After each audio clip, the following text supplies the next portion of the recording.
चर्चा में लाना बहुत जरूरी है। जो चीजें हम लोग कभी सोचते ही नहीं, जिन बातों पे हम लोग कभी गौर करते ही नहीं है। मैंने देखा कि डीजे बजा के हमारे लोग नाच रहे हैं। क्या शंकर शाह रघुनाथ शाह का जन्मदिन है आज के दिन शंकर शाह रघुनाथ शाह को तोप में बांध के उड़ाया गया था।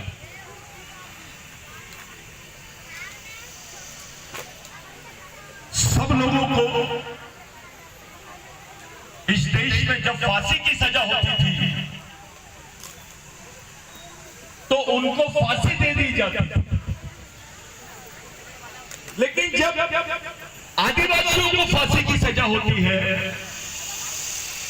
तो फांसी के बजाय उनको तोप में बांध के उड़ा दिया जाता है। क्या कारण है भाई? ऐसी क्या बात है कि आपके लोगों को, आपके समाज के राजाओं को, अपने समाज के नेताओं को, अपने समाज के क्रांतिकारी लोगों को तोप में बांध के उड़ा दिया गया? सजा गाय की हुई थी। शंकर शाह रघुनाथ शाह को सजा गाय की हुई थी, फांसी की, तो तोप में क्यों उड़ाया गया? कौन बताया गया? तोप में बांध कर क्यों उड़ाया गया?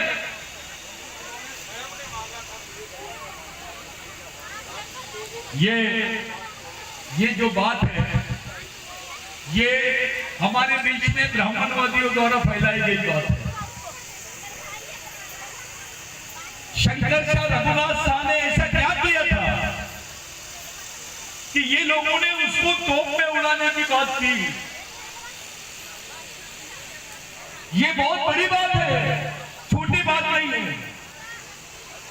ये मामूली बात नहीं है। ये इतिहास हमारे समाज को मालूम होना चाहिए। शंकर शाह रघुनाथ शाह का जो इतिहास लिखा गया है वो किसी आदिवासी ने नहीं लिखा है, वो मनुवादियों द्वारा लिखा गया।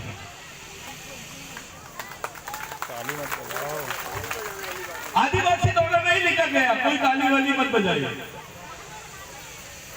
सिर्फ शांति से सुने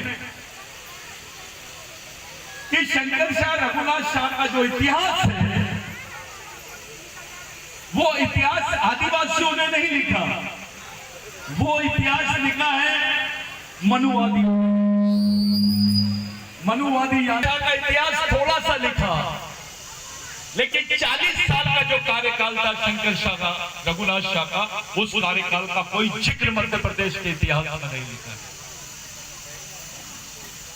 ऐसी क्या बात हो गई थी कि शंकर शाह रघुनाथ शाह को ये लोगों ने फांसी देने के बजाय तोप में बांध के उड़ाया और ये पब्लिक में फैला दी कि उन्होंने बोला था मुझे तोप में बांध के उड़ा दो। ऐसा लोगों के बीच में भ्रम फैला दिया गया कि भाई शंकर शाह रघुनाथ शाह ने बोला था। ऐसा नहीं है, इसके पीछे का जो मर्म है वो बहुत अलग है। इसके पीछे का जो इतिहास है वो बहुत बड़ी है, बहुत बड़ा इतिहास। शंकर शाह रघुनाथ शाह गोंडवाना राज्य के ऐसे राजा थे जिन्होंने अपने आप को राजा नहीं बोला। उन्होंने अंग्रेजों के हलफनामे में अपने नाम के आगे राजा नहीं लिखा। जब रघुनाथ शाह से पूछा गया कि आप अपने आप को राजा नहीं बोलते, तो उन्होंने बोला मैं अपने आदिवासियों पे राज नहीं कर रहा हूं, मैं आदिवासियों पे राज करने वाला राजा नहीं हूं, आदिवासियों के साथ राज करने वाला राजा। ये बात थोड़ा ध्यान में रखो, आदिवासियों पे राज करना और आदिवासियों के साथ राज करना, इसमें जमीन आसमान का फर्क। ये रघुनाथ शाह की विचारधारा है। सब लोग बोलते हैं मैं आदिवासियों का राजा हूं, इसका मतलब वो आदिवासियों पे राज कर रहा है। लेकिन शंकर शाह रघुनाथ शाह ने ये बात नहीं बोला। उन्होंने बोला मैं आदिवासियों के साथ राज कर रहा हूं, आदिवासियों पे राज नहीं कर रहा हूं, इसलिए मैं अपने नाम के आगे राजा नहीं लिखूंगा। यह पहली बात। दूसरी बात शंकर शाह रघुनाथ शाह की यह है कि उस वक्त राजा आदिवासी होता था और उसकी राज्य भाषा जो होती थी वो संस्कृत होती थी। राजा गोंडों का होता था, राजा कंवर का होता था, राजा हल्दी का होता था, राजा पठानों का होता था, राजा बैगा का होता था, लेकिन कानून जो चलता था वो ब्राह्मणों का चलता था। ये सीपीएन बरार एक्ट है, जिसको मध्य प्रांत का सबसे बड़ा कानून बोलते हैं, जिसको अंग्रेजों ने पास किया था। उस कानून में एक बात का जिक्र आया है कि शंकर शाह रघुनाथ शाह ने अपनी राज्य की राजभाषा संस्कृत नहीं होना चाहिए करके उसके खिलाफ में अभियान चलाया। और मंडला की जो भाषा है राजभाषा वो संस्कृत नहीं गोंडी होना चाहिए, और गोंडी नहीं तो कोया भाषा होना चाहिए। ये राज्य भाषा का दर्जा शंकर शाह रघुनाथ शाह ने दिया। ये किसी ने नहीं दिया, ये शंकर शाह रघुनाथ शाह ने किया हुआ काम है। संस्कृत को राज्य भाषा का दर्जा से हटाकर कोया भाषा को राज्य भाषा का दर्जा देना, और लोगों ने उसको बदनाम किए कि ये बोली भाषा है, इसकी कोई लिपि नहीं है करके आपने महाअभियान शंकर शाह रघुनाथ शाह के खिलाफ में यहाँ के मनुवादियों ने महाअभियोग अभियान चलाया, जिसको धर्म के विरुद्ध विद्रोह बोला गया। ये दूसरी बात। तीसरी बात यह है कि 1822 तक 1836 तक भारत में यह प्रावधान था कि आदिवासियों को कभी भी सजा दी जा सकती है, क्योंकि उनको क्रिमिनल ट्राइब बोला जाता था। क्रिमिनल ट्राइब का मतलब होता है गुनहगारी जमात। जो विद्रोह करते हैं उनको गुनहगारी जमात का दर्जा दिया गया है। जिन्होंने अंग्रेजों के खिलाफ में बगावत की उनको गुनहगारी जमात का दर्जा दिया गया है। उनको देखते ही गोली मारने का कानून था, जिसको क्रिमिनल ट्राइबल एक्ट बोलते हैं। ये आदिवासियों के खिलाफ में था। और दूसरी तरफ इस देश में ऐसा प्रावधान था कि किसी भी ब्राह्मण आदमी को किसी भी टाइप की सजा नहीं दी जाए। किसी भी ब्राह्मण को सजा का प्रावधान नहीं था। शंकर शाह रघुनाथ शाह के राज्य में पहली बार ब्राह्मणों को फांसी देने की सजा का प्रावधान किया गया। गो हत्या और ब्राह्मण हत्या इसको पाप माना जाता था, लेकिन शंकर शाह रघुनाथ शाह ने इस मनुवादी नियम को मानने से इनकार कर दिया। यहां से शंकर शाह रघुनाथ शाह शुरू होते हैं। उससे बड़ी बात 1822 तक आदिवासी महिलाओं को कपड़े पहनने का अधिकार नहीं था। हमारी मां बहनों को ब्लाउज पहनने का अधिकार नहीं था। ब्लाउज पहनते थे तो टैक्स लगता था। हमारे मां बहनों को ब्लाउज पहनने के लिए टैक्स देना पड़ता था। ये गलत इतिहास बता रहे हैं, अपने लोग बरगलाते हैं। ये सच्चाई है कि आदिवासी महिलाओं को ब्लाउज नहीं पहनने देना पड़ता था, और उन लोग पहनने नहीं देते थे, और पहनने के एवज में टैक्स देना पड़ता था। इसके खिलाफ शंकर शाह रघुनाथ शाह ने बगावत किया और आदिवासी महिलाओं को ये पूरे कोई भी कपड़ा पहने किसी भी किस्म का टैक्स नहीं लगेगा, ऐसा कानून बनाया। इसका फायदा केवल आदिवासी महिलाओं को नहीं हुआ, इसका फायदा यहाँ के पवार को हुआ, यहाँ के लोधी को हुआ, यहाँ के दलित को हुआ, यहाँ के आदिवासी को हुआ, यहाँ के मुसलमान को हुआ, यहाँ के क्रिश्चियन को हुआ। ये कानून था। अगली बात, शंकर शाह रघुनाथ शाह ने जिसको एग्जेम्पशन ऑफ टैक्स बोलते हैं, एग्जेम्पशन यानी टैक्स, एग्जेम्पशन ऑफ टैक्स का मतलब होता है जो कर है उसमें बढ़ावत, जिसको अंग्रेजों ने बनाया था। और जितने भी जमींदार के वो टैक्स वसूली करने वाले लोग रहते थे वो ब्राह्मण थे। आप उसको क्या बोलते हैं? हमारी तरफ उनको कुछ अलग बोलते हैं, आपकी तरफ क्या बोलते हैं मुझे नहीं मालूम। आप लोग उसको पटवारी बोलते हैं, क्या बोलते हैं ये मालूम नहीं। लेकिन यहाँ के ब्राह्मणवादी लोग अंग्रेजों को आदिवासियों से टैक्स वसूल करके देते थे। तो जमींदारी प्रथा को, टैक्स की प्रथा को उन्होंने मध्य प्रदेश, जिसको central province land acquisition act बोलते हैं, 1842 में शंकर शाह रघुनाथ शाह की वजह से आदिवासियों की जमीन पर टैक्स नहीं लगेगा, यहाँ के ओबीसी की जमीन पर टैक्स नहीं लगेगा, यहाँ के दलितों की जमीन पर टैक्स नहीं लगेगा, ये कानून बनाया। इसका दूसरा फायदा ये हुआ कि ब्राह्मण भाई जितने काम कर रहे थे वो बेरोजगार हो गए। जो टैक्स वसूली करते थे लोगों से वो बेरोजगार हो गए और उन्होंने शंकर शाह रघुनाथ शाह का विरोध किया। जब शंकर शाह रघुनाथ शाह का विरोध किया गया तब ब्राह्मणों ने एक रणनीति बनाई कि शंकर शाह रघुनाथ शाह के अंग्रेजों के साथ में झगड़े लड़ाए जाए। छोटू इधर से मजा बेटा। शंकर शाह रघुनाथ शाह दोनों साहित्यकार थे, उनकी कविताएं लिखते थे वो। उसकी कविताओं का जिक्र ब्रिटेन की एक लाइब्रेरी में मिली किताब है जिसको अनसीन डिजायर्स बोलते हैं, उसका नाम है अनसीन डिजायर्स। अंग्रेजों ने ब्रिटेन की लाइब्रेरी में रखा है वो कविता है। भैया इधर से हट जाओ, रघुनाथ शाह उधर से हट जाइए, उनको जान दो। जो ब्रिटिश टाइम था बेटा, जो अखबार था ब्रिटिश टाइम्स, वो अखबार में छपाया था शंकर शाह रघुनाथ शाह की कविताएं और आज भी वो है। शंकर शाह रघुनाथ शाह के बारे में जो इतिहास हमको बताया जाता है वो आधा इतिहास है। थोड़ा सा दूर आ जाओ। उन्होंने 40 साल तक के राज किया, उसके बारे में कोई इतिहास तुम्हारे पास नहीं है। 1822 से लेकर 1856 तक के जो उन्होंने राज किया उसका कोई इतिहास गवर्नमेंट ऑफ इंडिया के पास में नहीं है। उसके कोई रिकॉर्ड मध्य प्रदेश गवर्नमेंट के पास में नहीं है। आपको शायद मालूम नहीं होगा कि शंकर शाह रघुनाथ शाह का नाम जो है वो क्रिमिनल ट्राइबल लिस्ट में है, जिसको उनका नाम जो दर्ज है वो राजाओं की लिस्ट में नहीं है। उनको क्रिमिनल ट्राइब बोला गया, उनको गुनहगारी जमात बोला गया।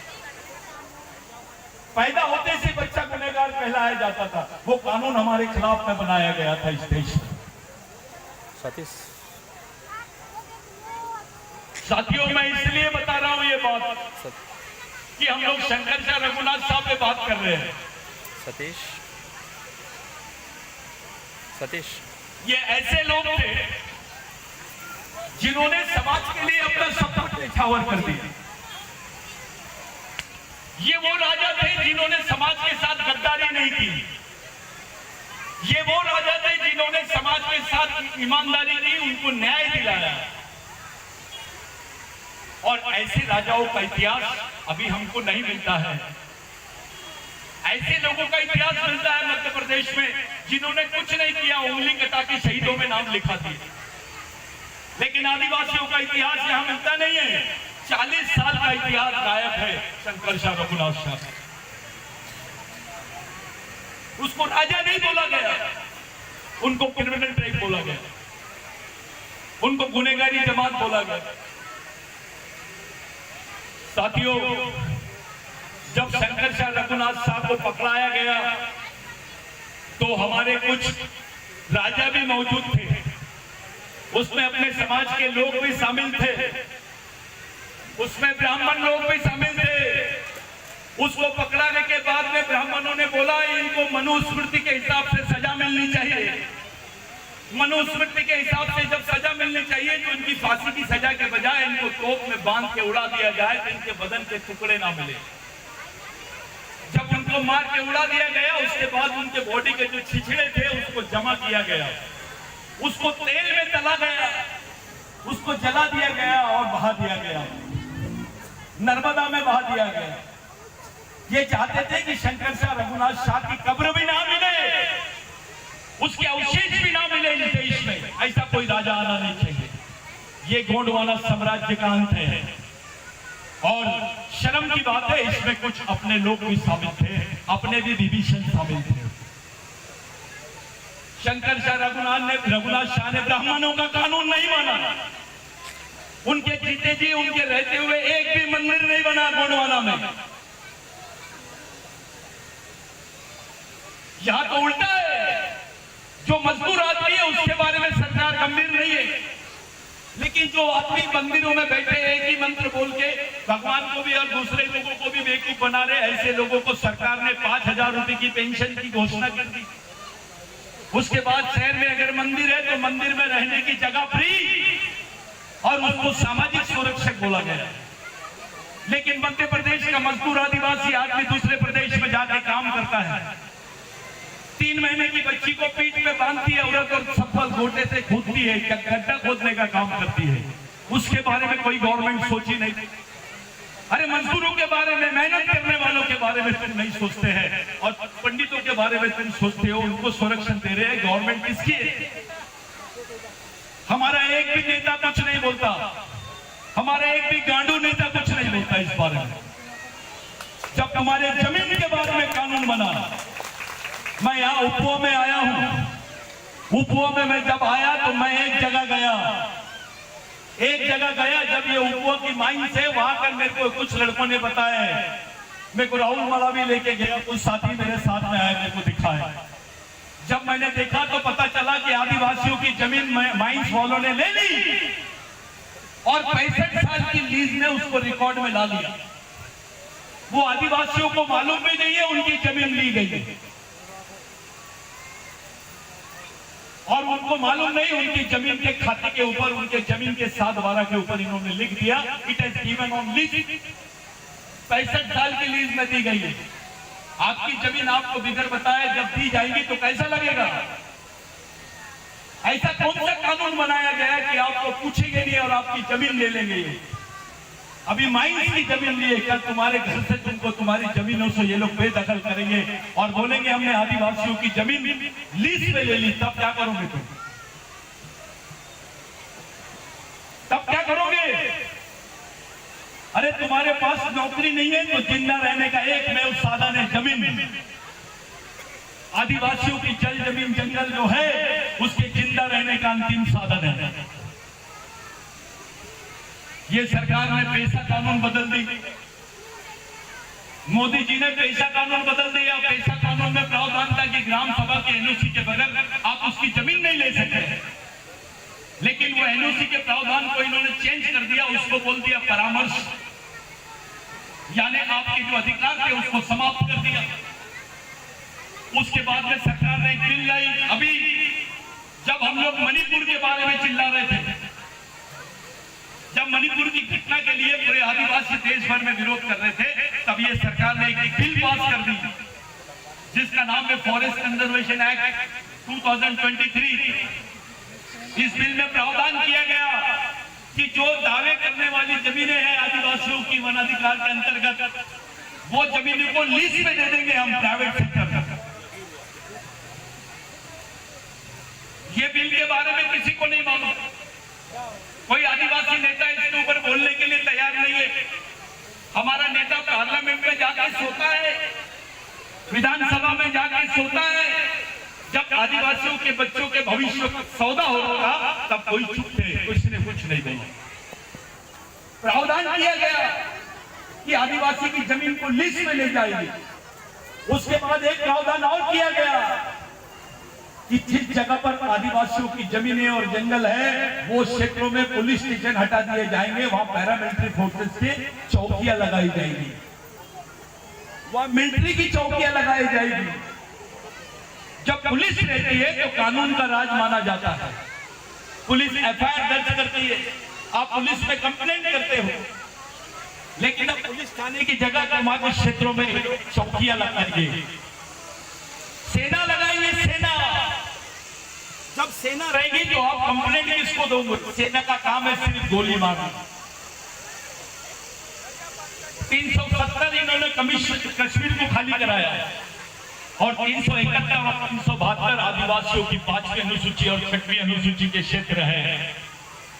इन पे नजर है, मोदी सरकार की नजर है, आरएसएस की नजर है। ये आदिवासियों की जमीन को देख रहे हैं। तुम्हारी जमीन पे नजर है। अब सैटेलाइट सर्वे भी हो गया है, बहुत जल्दी यहाँ के आदिवासियों की जमीनों पर बहुत बड़ा संकट आने वाला है। हमारे नेता कुछ नहीं बोलते, उनको कोई लेना देना नहीं है। कोई पूंजीपति आता है, पैसे दे देता है, ले लेता है और विधानसभा में मुक्के जानवर जैसे चुपचाप बैठते हैं, लोकसभा में चुपचाप बैठते हैं। ये परिस्थिति है अपने समाज की। आज जब वहां मिलिट्री लग जाएगी, जब तुम्हारी सुनी नहीं जाएगी, तुम्हारा एफआईआर लॉन्च नहीं होगा, आप आंदोलन करोगे तो आपको गोलियों से मार देंगे ये लोग। तुम नक्सलवादी नहीं थे तो नक्सलवादी बोलते हैं तुमको। आदिवासियों की 13 साल की लड़की जिसका पीरियड नहीं आता, वो लड़की को भी नक्सलवादी का दर्जा दिया गया। जो बच्चे की उम्र किताबें लेकर स्कूल जाने की है, उनके हाथ में बंदूक थमा दी गई है। अपना कोई आदमी इस पर बात नहीं करता है। कुछ लोग नपुंसक विचारों के बहुत बड़े शिकार हो गए हैं। ये गोंड है, ये प्रधान है, ये बैगा है, ये हल्बी है, ये नगारची है, ये नपुंसक विचारधारा है। शंकर शाह रघुनाथ शाह में शंकर शाह की जो मां है वो बैगा थी, रघुनाथ शाह की जो पत्नी है वो प्रधान थी।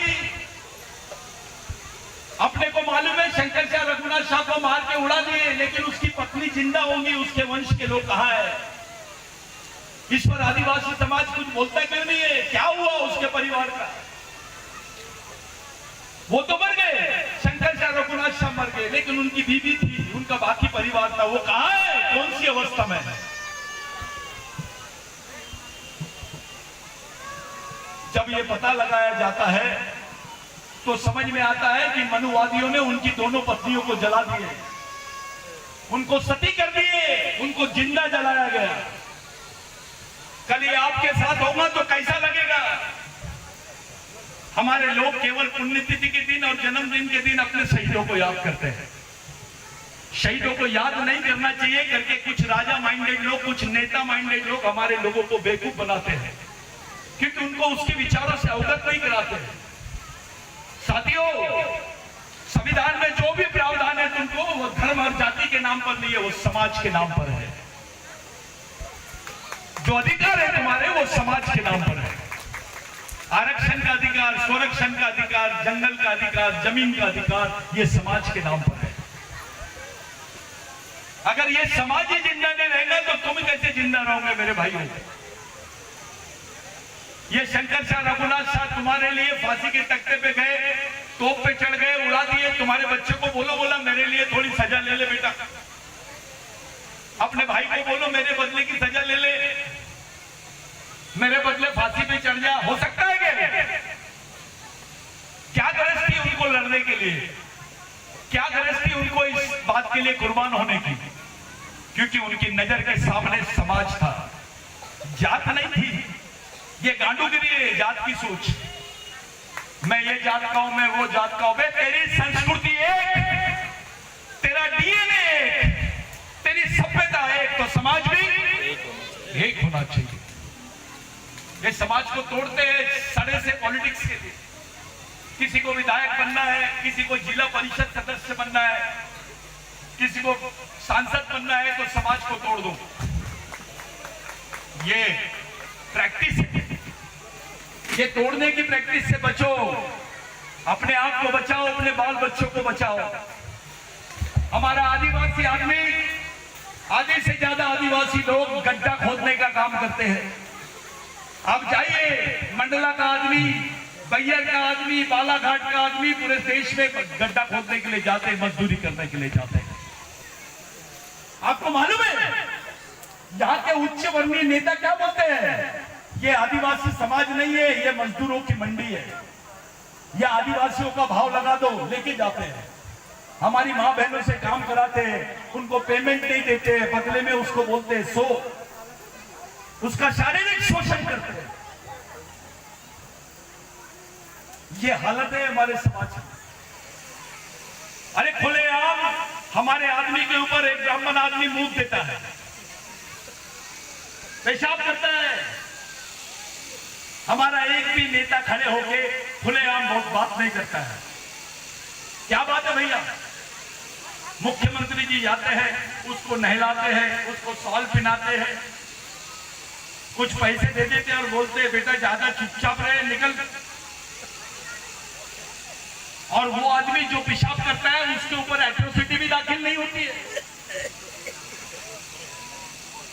आज तुम्हारे भाई पे पेशाब किया, कल तुम्हारी बहन पे करेगा तो क्या करोगे? नेता किसको बोलते हैं यार? समाज का नेता किसको बोलते हैं? ऐसे लोग जो डरते हैं, जिनमें गांडूगिरी है, वो तुम्हारे समाज का नेतृत्व नहीं कर सकते। तुम पार्टी पे भरोसा मत करो, तुम नेता पे भरोसा मत करो, अपनी सामाजिक ताकत पे भरोसा करो, ये इनके विचारों पे भरोसा करो। मधु भगत जी है, आप बुरा मत मानना, आप अपनी पार्टी के लिए बहुत मेहनत करते हैं, लेकिन मैं डिसीजन में आ गया कि भैया पार्टी की बात है, पार्टी को तो कोई भी बचा लेगा, मेरे आदिवासी समाज को कौन बचाएगा? पहले तय करो, पार्टी पहले की नेता, समाज पहले की पार्टी, समाज बड़ा की नेता। तो ये याद रखो, हमारे लोगों के बीच में क्या हो रहा है आदिवासियों के साथ देश में? कौन सी समाज की लड़की को नंगा करके घुमाया जाता है सड़क पर? कौन सी समाज की लड़की को घुमाया जाता है? खुलेआम उसका वीडियो दिखाया जाता है। वो 6वीं अनुसूची के आदिवासी है, जिनकी जमीन पर कब्जा कर लिया गया है। सरकार ने सुप्रीम कोर्ट में एफिडेविट दी कि 400 मशीन गन लूट ली गई, 6 लाख गोलियां लूट ली गई, मिलिट्री वालों से लूटा गया। कोई आम आदमी लूटता है क्या मिलिट्री वाले से? वो तो बंदूक मार देगा, गोली मार देगा। ऐसा नहीं हुआ। 6 लाख गोलियां, 400 मशीन गन आदिवासियों को मारने के लिए दी गई। उनकी जमीनों से उनको भगाया गया, उनके घरों को आग लगा दिया गया। रिकॉर्ड पे बोल रहे 500 लोग मर गए, लेकिन जब घरों को आग लगा गया तो ऐसे 2 साल के, 3 साल के, 4 साल के बच्चे भाग सकते हैं क्या? वो घर के साथ जल गए, उनके बारे में कोई रिकॉर्ड नहीं है। ऐसे मासूम बच्चे आग में जल जल के मर गए, तो भी उस पर किसी ने बात नहीं किया। प्रधानमंत्री 3 महीने के बाद उस पर बात करते हैं। इस्लामाबाद में कुछ हो जाता है तो 1 घंटे के अंदर दिल्ली में खबर आ जाती है, लेकिन मणिपुर में कुछ हुआ तो 3 महीने लग गए, क्योंकि मामला आदिवासियों का था, मामला उनकी जमीन का था। इनकी नीयत साफ नहीं है। आने वाले समय में तुमको सामाजिक लड़ाई लड़नी पड़ेगी। कोई पार्टी नहीं बचाने वाली तुमको, कोई नेता बचाने वाला नहीं। तुमको अपना सामाजिक मिशन खड़ा करना पड़ेगा। कैसे लड़ोगे मिलिट्री से? चलो बताओ, उसको नेता बना देते अपन समाज का, जो बता देगा ये समाज कैसे बचेगा। मैं उसके चप्पल लेता हूं और नागपुर सर में रख के नागपुर जाता हूं। बताओ वो नेता का नाम बताओ, चलो उसके घर चलते हैं। जो आदिवासियों को ये गारंटी दे कि वो कैसे बचेगा।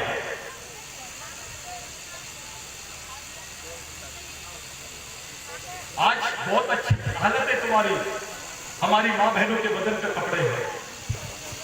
इन लोगों ने बोल दिया कि आदिवासी महिलाओं को तो नंगा करके घुमाते हैं। ये हमारी बहनें जब सड़क पे से जाती होगी तो दूसरे लोग क्या बोलते होंगे? थोड़ा सोचो, क्या बोलते होंगे? भाई वो आदिवासी महिला है, इनको तो नंगा घुमाते हैं। क्या बात है भाई? तुम्हारे किसी नेता ने बड़ी प्रतिक्रिया नहीं दिया, कोई खुल के नहीं बोला, सब पार्टी के दबाव में, नेताओं के दबाव में चुप। ये कैसे नेता है रे बाबा? ये नेता का गांडू ज्यादा दिख रहा है। ये क्या लाइन है? अरे जो 6वीं अनुसूची में हो सकता है मणिपुर में, अगर वो बालाघाट में हो गया तो क्या करोगे तुम? बैयर में हो गए तो क्या करोगे? मंडला में हो गए तो क्या करोगे? सिवनी में हो गए तो क्या करोगे? अरे सिवनी में 2 आदिवासियों के पास में गाय का मटन मिल गया 4-4 किलो। तो वो गाय का मटन खारे करके उनको मार दिया गया। बजरंग दल के लोगों ने उनको मार दिया, वो मर गए। 2 आदिवासी मर गए, घायल। कोई चर्चा नहीं हुई इस पर। क्या है तो गौ हत्या की है। बिरसा मुंडा ने बोला है अगर गाय हमारी माता है तो भैंस का दूध किधर जाता है। बिरसा मुंडा बोलता है वे गाय हमारी माँ है तो भैंस बड़ी माँ है। फिर गाय की पूजा क्यों करते, भैंस की क्यों नहीं करते? क्योंकि वो काली है, माँ तो माँ है। बिरसा मुंडा बोलता है क्या अपनी माँ के दूध का सौदा करते हैं, अपनी माँ के बिजनेस करते हैं दूध का। ये हमको गौ हत्या समझाएंगे, गौ सुरक्षा बताएंगे। आदिवासियों को कोई समझाने की जरूरत नहीं है। आदिवासी तो एक झाड़ की भी इज्जत करता है, झाड़ को भी बहुत शिद्दत से पूजा करता है उसकी। मड़ा यानी झाड़, मड़ावी झाड़, पेन्ना मैंने पत्ती यानी सुअर। बिरसा मुंडा के समय बहुत तूफान आ रहा था। ये राम मंदिर तो अभी सुन रहे हैं आप, उस वक्त जगन्नाथ का मंदिर था। जगन्नाथ का मंदिर सबसे फेमस, और बिरसा मुंडा बाहर खड़ा था और लोग ऐसे पानी से भग रहे थे, तूफान आ रहा था, कुछ सुअर के बच्चे फुटर रहे थे। बिरसा मुंडा ने जगन्नाथ के मंदिर का ताला तोड़ दिया, सुअर के बच्चों को अंदर लेके चले गया, ताला बंद कर दिया। सुबह हंगामा मच गया कि बिरसा मुंडा ने भगवान को अपवित्र कर दिया, अब तो बिरसा मुंडा को सजा मिलनी चाहिए। तो बिरसा मुंडा बोला बिल्कुल सही बात है, लेकिन मेरे कुछ सवाल का जवाब दे। पहला सवाल पंडा से पूछा बिरसा मुंडा ने, ये सूरज को किसने बनाया? तो पंडा जी बोला ऊपर वाले ने। दूसरा सवाल पूछा बिरसा मुंडा ने, झाड़ को किसने बनाया? तो पंडा बोलता ऊपर वाले ने। फिर बिरसा मुंडा ने बोला तेरे को किसने बनाया? तो बोले ऊपर वाले ने। फिर बिरसा मुंडा ने पूछा ये पत्ती को किसने बनाया? गोंडी में पत्ती बोलते सुअर को। इसको किसने बनाया? तो पंडा बोलता ऊपर वाले ने। तो बिरसा मुंडा ने बोला वे एक ही कारखाने का तो माल है, गोडाउन कैसे अलग हो सकता है इसका?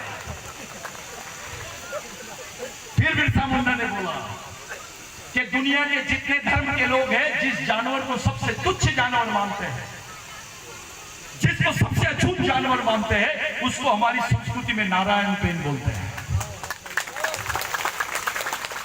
अगर एक तुच्छ जानवर का स्थान हमारी संस्कृति में भगवान के जैसा है, तो इंसान का स्थान कितना बड़ा होगा।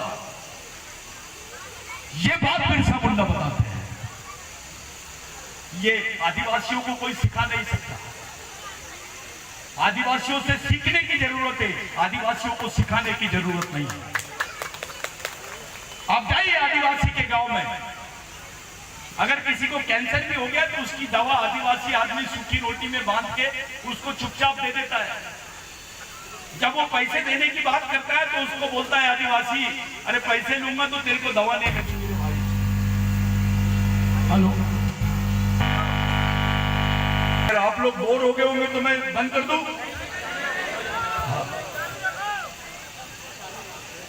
तो बिरसा मुंडा ये बात पंडित जी को बताया। अभी कोई भी आदिवासी गांव में जाओ, कोई बीमारी का इलाज भी करेगा, आदिवासी आदमी बोलता है पैसे लूंगा तो तेरे को दवाई नहीं लगेगी। लेकिन रामदेव बाबा के पास जाओ, बड़ा आदिवासियों से एक रुपए का वो आंवला लेता है और 100 रुपए में बेचता है। वो राष्ट्रीय संकट, वो राष्ट्रीय संकट। और आदिवासी को बताते हैं मंगलवार के दिन देवी का दिन है, बुधवार के दिन फलाने भगवान का, गुरुवार को ये बाबा का, शनिवार शुक्रवार को देवी का, शनिवार को हनुमान जी का और इतवार को भी किसी भगवान का। फिर हमारी माँ बहनें उपास करती है, उपास करती है अपने बच्चों के लिए, अपने इसके लिए उपास कर लेती है। ऐसा नहीं है। इसका मतलब यह है कि यहाँ का जो पंडित है वो भगवान से फोन पे बात करता होगा। बिरसा मुंडा ने क्या बोला? अगर उपवास करना है तो अपने बाल बच्चों के लिए करो, अपने अधिकारों के लिए करो। बिरसा मुंडा ने बोला मैं ऐसे भगवान को नहीं मानता हूं जो ब्राह्मणों की मानता है, मैं ऐसे भगवान को ब्राह्मणों के घर का कुत्ता मानता हूं। ये बात बिरसा मुंडा ने 19 साल की उम्र में बोला है। शंकर शाह रघुनाथ शाह को, रघुनाथ शाह का जब पद ग्रहण कर रहे थे, राजा बना रहे थे, तो रघुनाथ शाह के पास कुछ ब्राह्मण गए और बोले कि हम तुम्हारा राज्याभिषेक करेंगे। तो रघुनाथ शाह ने बोला मैं आदिवासी हूं, मेरा राज्याभिषेक मेरी कौम के लोग करेंगे, क्योंकि मेरी संस्कृति तुमसे बहुत पुरानी है। आपका धर्म तो 3000 साल पुराना है, मेरी संस्कृति तो 20,000 साल पुरानी है। साथियों, मैं बोल रहा हूं पूरे देश में कि भगवान पैदा नहीं हुआ था भारत में, तब से आदिवासी रहता है। भगवान पैदा नहीं हुआ था तब से आदिवासी रहता है, इसलिए वो मूल मालिक है। ये बात आपको ध्यान में रखना है। ये ब्राह्मणवादी सोच जो है हमारी संस्कृति में भी घुस गई है, हमारे समाज में घुस गई है। हमारे लोग बड़ा बहन को बड़ा देव बोलते हैं। बड़ा बहन को क्या बोलते हैं? बड़ा देव। अबे बड़ा यानी बड़ी, फड़ो ने यानी बड़ा, फड़ा यानी बड़ी और फड़ोर यानी बड़ा। तो ये मनुवादियों ने हमारे लोगों के दिमाग में डाला, बे तुम बड़ा देव बोलो। वो बड़ा देव नहीं है, बड़ी देव है, क्योंकि आदिवासी संस्कृति में महिला को सबसे ज्यादा बड़ा स्थान था, पुरुषों का नहीं। आदिवासियों की संस्कृति मातृसत्तक संस्कृति थी, पुरुष सत्तक नहीं।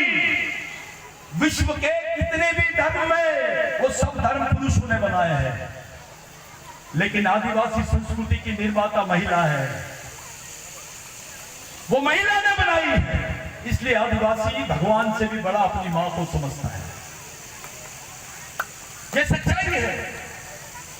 मोहनजोदारो हड़प्पा में 123 जो मूर्तियां मिली, उसमें से 67 मूर्ति महिलाओं की थी। भगत जी, आप आदिवासियों के वंशज हैं, आप भी थोड़ा इनके चक्कर में कम पड़ो। आदिवासी देश का मूल मालिक है, यहाँ का एससी, यहाँ का एसटी, यहाँ का ओबीसी उसके वंशज है, यहाँ का क्रिश्चियन उसका वंशज है, यहाँ का मुसलमान उसका वंशज है। आरएसएस की मूवमेंट चल रही है आदिवासियों को वनवासी बनाने की। पहले आदिवासियों को आदिवासी बोलते थे, मूल निवासी, बाद में आदिवासी, वनवासी, 5 साल बाद स्वर्गवासी। तुम्हारे समाज को खत्म करने का षड्यंत्र चल रहा है और तुम्हारे लोग चट्टी पकड़ के चले उनके पीछे। अबे तेरी कौम को खत्म करने का षड्यंत्र चल रहा है, तेरे बच्चे के वजूद को खत्म करने का षड्यंत्र चल रहा है, तो अपने ही दुश्मन का साथ दे रहा है। क्या बात है प्रधानमंत्री जी, तुमको आदिवासी क्यों नहीं बोलते? सिर्फ बताओ तो तुम्हारी जमीन की होना। इनको G20 में सबसे ज्यादा आदिवासियों की जमीनों को नीलाम करने के लिए रखा गया था। ये G20 इन्होंने आदिवासियों की जमीन पर इन्वेस्टमेंट करने के लिए बुलाया था। अंबानी की जमीन है क्या? अदानी के पास जमीन है? जमीन तो केवल आदिवासियों के पास है, 5 मिनट रुके फिर देना, क्योंकि वो इस देश का जल जमीन जंगल का मालिक है। कहा है और रहेगा, चाहे हमारी पीढ़ियां कट जाए, हम अपनी जल जमीन जंगल को कभी किसी को हत्याने नहीं देंगे। ये जो मिशन चल रहा है ये इसीलिए चल रहा है कि राजा का बेटा राजा नहीं और नेता का बेटा नेता नहीं, समाज के गरीब आदमी का भी बच्चा समाज का नेतृत्व करना चाहिए। इसलिए सामाजिक मिशन चला रहा है। मैं ये संगठन का अध्यक्ष हूं, मैं वो संगठन का अध्यक्ष हूं, मैं फलाना संगठन का राष्ट्रीय अध्यक्ष हूं। इधर आ, मैं तेरे को अंतरराष्ट्रीय अध्यक्ष बनाता हूं। क्या करेगा? अबे यहां कुछ रहेगा तो करेगा ना, यहां तुम्हारे ब्रेन में अगर ताकत है तो लड़ पाओगे, ब्रेन में ताकत नहीं है तो मर जाओगे।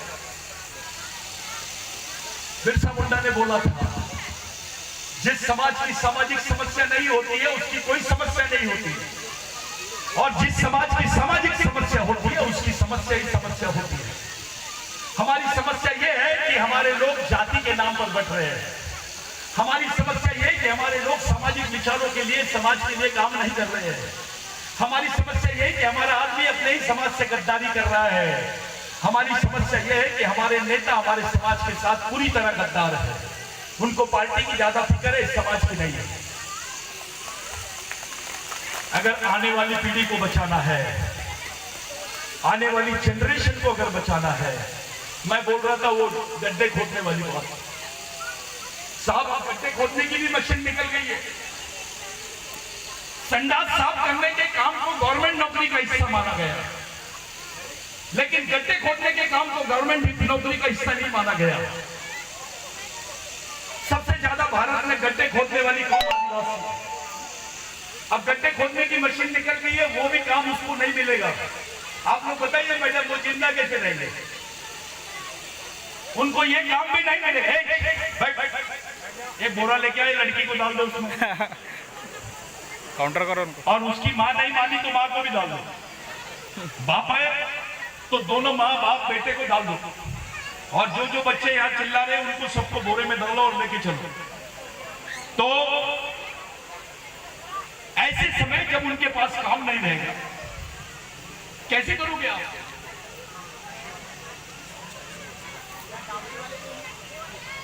भैया थोड़ा 2 मिनट। एक प्रोजेक्ट बनाया गया है, ये आखिरी बात रख रहा हूं क्योंकि मेरे को भरना है नागपुर। एक प्रोजेक्ट बनाया गया है इस देश में। जितने बुजुर्ग हैं, मेरे बाप की उम्र के हैं, मेरी बहन है, मेरी माँ है, सब लोगों को साथ में बता रहा हूं, इस देश में ऐसा प्रोजेक्ट कभी नहीं बना जिसमें 24 लाख हेक्टेयर जमीन आदिवासियों की छीन ली गई। 2 करोड़ आदिवासी उसमें बर्बाद हो जाएंगे। 2340 शेरों के लिए ये सरकार 2340 शेर को बचाने के लिए 2 करोड़ आदिवासियों की जिंदगी से खेल रही है। ताली बजाते हैं। इनको ट्राइबल नहीं दिख रहा है। मोदी जी विदेश में जा रहे हैं तो ट्राइबल नहीं बोल रहे हैं, टाइगर बोल रहे हैं। लेकिन शायद वो भूल गए, ओरिजिनल टाइगर तो ट्राइबल ही है। शेर को रहने के लिए जगह मिलेगी इस देश में, आदिवासियों को रहने के लिए जगह नहीं। जानवरों के बारे में सोचा जा रहा है, आदिवासी के बारे में नहीं सोचा जा रहा। और जो इन्होंने रास्ता बनाया है, इसको राम पदगमन बोले, यानी राम जी वहां से गए थे। क्या आइडिया है इनकी? इनको पूरा मालूम हो गया कि राम जी के वहां पंजे मिले। ये सर्वे कर लिए इन्होंने कि राम जी वहां गए थे। अबे हम बोल रहे हैं शिव जी भी गए थे, हमारा लिंगो भी गया था। राम जी के पहले तो लिंगो है, उसके पहले शिव है। तो शिव जी गए थे ऐसा नहीं बताते, राम जी गए थे ऐसा बताते। राम जी बहुत जूनियर भगवान है। इस देश का ओरिजिनल भगवान कौन है? महादेव। क्या हाल कर दिए महादेव के? आदिवासी, ओबीसी, भगत जी, आप भी महादेव बोलते हैं ना? हर हर महादेव बोलते हैं, जय श्री राम नहीं बोलते। तो ओरिजिनल बात, हर हर महादेव यानी इस देश का सबसे सर्वमान्य भगवान, वो कृषि संस्कृति का प्रतीक है जिसका उल्लेख वेदों में भी नहीं है। वो भगवान को क्या बना दिए? ब्रह्मा, विष्णु, महेश, तीसरे नंबर का भगवान बनाए, पहले नंबर के भगवान को। अब इन्होंने महादेव को नहीं छोड़े तो तुम कौन सी खेत की मूली है? जो विचारधारा ने महादेव को नहीं बख्शी वो तुमको कैसे बख्शे? इनको गाय की चिंता है। गाय मर गई तो 2 लाख, आदिवासी बच्चा मरता है तो 35,000। तुम्हारी जान की कीमत, तुम्हारे बच्चों की जान की कीमत 35,000 है। एक का बकरा भी 1 लाख का बिकता है, तो भी हमारे नेता कुछ नहीं बोलते। मेरे भाइयों, जिन शहीदों को हम लोग याद कर रहे हैं, जो लोगों को हम लोग याद कर रहे हैं, ओरिजिनल भगवान यही है आपके, डुप्लीकेट भगवान नहीं है। इन्होंने शंकर शाह, रघुनाथ शाह की वजह से जो सीपीएन बरार टेनेंसी एक्ट बनाया। इनकी मौत के बाद में आपको भूमि अधिकार मिले, यहाँ के पवार को अधिकार मिले, लोधी को मिले, दलितों को मिले, आदिवासियों को मिले। आप जमीन के मालिक बने। आपके 7/12 में 1864 के बाद का 7/12 आप देख लो, आप मालिक नहीं थे, आपको जमीन शंकर शाह रघुनाथ शाह की वजह से मिली है। अगर ये मरते नहीं तो गवर्नमेंट आपको जमीन नहीं देती। जो ब्रिटिश गवर्नमेंट है वो लॉ पास नहीं करती, वो कानून पास नहीं करती, जिसको सीपीएन बरार टेनेंसी एक्ट बोलते हैं। जैसे छोटा नागपुर टेनेंसी एक्ट बना है, वैसे सीपीएन बरार टेनेंसी एक्ट बना है। 1962 में मध्य प्रदेश नागपुर से अलग हुआ है। पहले नागपुर भी मध्य प्रदेश में आता था। आप लोग, मैं, हम तमाम आदिवासी भाई, हम मरने की कतार में हैं। हमसे जमीन छीन लिए, हमारे क्षेत्रों में मिलिट्री लगा रहे, हमारी माँ बहनों को नंगा घुमा रहे हैं, हमारे लोगों को सरेआम मार रहे हैं। अगर जो मणिपुर में हुआ, चिट्ठी जो मणिपुर में हुआ, अगर मंडला में, बालाघाट में होगा तो आप क्या करोगे? थोड़ा बताओ। आपकी तैयारी है लड़ने की? बचा पाओगे समाज को? अगर बचा पाओगे तो हाँ बोलो, नहीं बचा पाओगे तो नहीं बोलो। ये कौम को जिंदा रखने की लड़ाई है। इलेक्शन ये टेम्परेरी बीमारी है। परमानेंट बीमारी पे बात करो। हर 5 साल में इलेक्शन होते हैं, लेकिन जो ऑपरेशन तुम्हारे खिलाफ में होगा वो सदियों में एक बार होगा। इसके बाद आदिवासी भारत के नक्शे से गायब हो जाएंगे। हिंदू राष्ट्र का मतलब है आदिवासी मुक्त भारत, बगैर आदिवासी के भारत। गोंडवाना भारत की बात नहीं कर रहे, हिंदू भारत की बात कर रहे हैं। वाह! अबे आदिवासी आदमी तो भैया शंकर भगवान को नहीं, उसकी मां को मानता है। शंकर भगवान भी हमारे पैसा पेन को मानता है। हमारी टीम का आदमी हमारे कारखाने का माल है। वो शंकर भगवान के सर पे पानी है, उसके हाथ में त्रिशूल है, सामने नंदी है। खेती के लिए नंदी लगता है, पानी लगता है, जोतने के लिए त्रिशूल लगता है। ये कृषि संस्कृति का प्रतीक है। दुनिया में जो कृषि पैदा हुई, अनाज पैदा हुआ, इसका जो निजात करी वो आदिवासी महिला ने करी है। इसलिए भारत माता कोई काल्पनिक नहीं, आदिवासी महिला ही वास्तविक भारत माता है। और भारत माता को नंगा घुमा रहे हैं ये लोग। जो इस देश की ओरिजिनल मालिक है उनको नंगा घुमाया जा रहा है, और हमारे गांडू नेता चुपचाप बैठे हैं, कुछ नहीं बोल रहे हैं। अगर किससे डर रहा है? अगर तू आदिवासी नहीं होता तो तेरे को चेयर मिलती क्या? तू डॉक्टर बनता क्या? तू इंजीनियर बनता, तू विधायक बनता, तू मंत्री बनता? अगर आदिवासी नहीं होता तो तेरी पार्टी में तेरी इज्जत इसलिए है क्योंकि तू आदिवासी है। जिस दिन तेरे कोटे की सीट खत्म हो जाएंगे उस दिन लात मार के भगा देंगे। हम लोग पार्टी बनाते हैं अपनी, पार्टी आदिवासियों की, आरएसएस वाले उसकी टिकट देते हैं। ये हाल बना दिए हम लोगों ने अपने। मैं आप लोगों के बीच में किसी दिन और आऊंगा। यहाँ हमारे बुजुर्ग लोग हैं, पूरे भाई लोग हैं, नेता लोग हैं। भगत जी कुछ बात होगी तो माफ करना। हमारे दादा लोग हैं, मेरे पिता तो नहीं कर सकता। दारू पी के जो आदमी है वो भी कुछ नहीं कर सकता। तो थोड़ा मर्द बनने की कोशिश करो। मर्द होश में रहता है और जोश में भी रहता है। जो मर्द है वो होश में भी रहता है और जोश में भी रहता है। आप लोग समझदार हैं। किसी समय हम लोग फिर से मिलेंगे।